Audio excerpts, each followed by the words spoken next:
Em 1977, a bordo de um Lotus Esprit, o agente secreto britânico James Bond afunda no oceano ao empreender fuga de perigosos vilões que atentam contra sua integridade física e moral. Como se poderia esperar de um filme do 007, o carro rapidamente se transforma num submarino fortemente armado e salva a pele do herói e de sua acompanhante, a mocinha da ocasião. A cena do filme 007, O Espião que Me Amava, se tornou um clássico da franquia e pode ser assistida aqui no YouTube, mas você não vai fazer isso agora não. Na época, o personagem canastrão era interpretado pelo ator canastrão também, Roger Moore. Pois se essa cena fosse gravada hoje, talvez no fundo do mar o atual Bond, Daniel Craig, se deparasse com uma surpresa.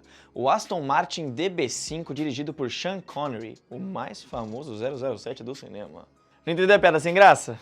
Não se preocupa, nem entre em pânico. Eu não sou o James Bond ainda, meu nome é Eduardo Melo, por enquanto. Esse é o Fatos Automotivos e hoje eu vou investigar e resolver esse mistério. Tá, pelo menos eu vou tentar.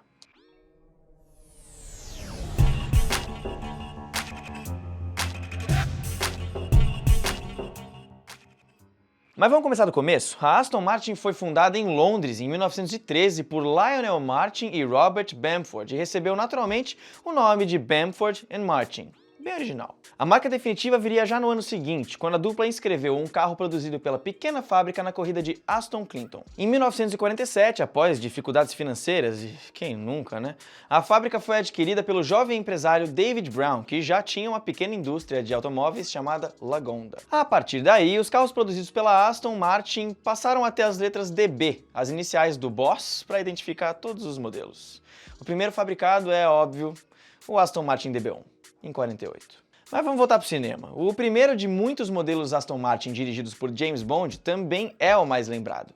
Para muita gente, aliás, é o carro mais famoso do mundo, o DB5. Recém-lançado em 1964, o DB5 foi a principal atração dos filmes 007 contra Goldfinger, que por sorte era criminoso e não urologista, e 007 contra a chantagem atômica.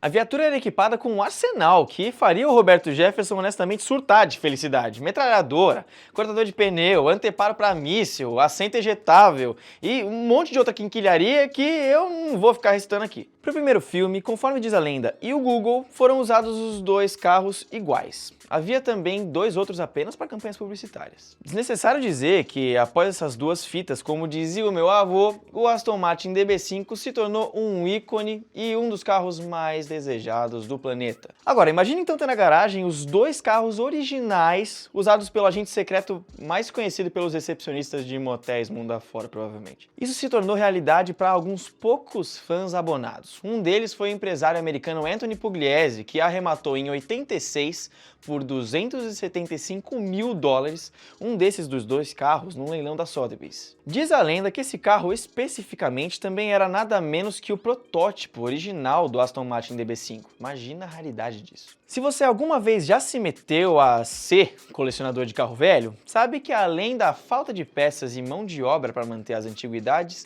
também é um sufoco encontrar vaga na garagem para alugar no condomínio. Não me diga! Provavelmente o Toninho Pugliese sofria com esse mal, porque o DB5 do Bond, James Bond, ficava estacionado no hangar de um aeroporto na Flórida. Pouca coisa. Tá tranquilo. Certo dia, lá pelos idos de 97, quando o feliz proprietário foi passar uma cerinha na pintura, encontrou no hangar exatamente aquilo que você encontra quando deixa o seu carro estacionado em certas ruas do bairro do Tatuapé. Absolutamente nada. É isso mesmo. Fizeram a função no hangar. Deram um ganho no carro do James Bond. Está difícil pro 007. Imagina pra mim, imagina pra você.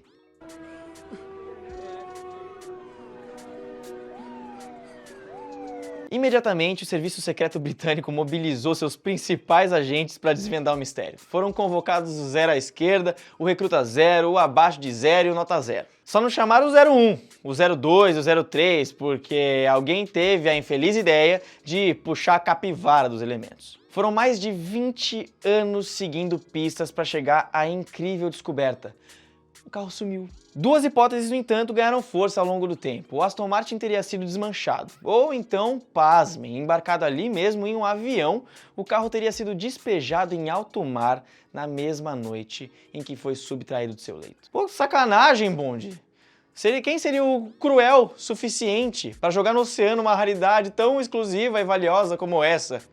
Elementar, meu caro Watson.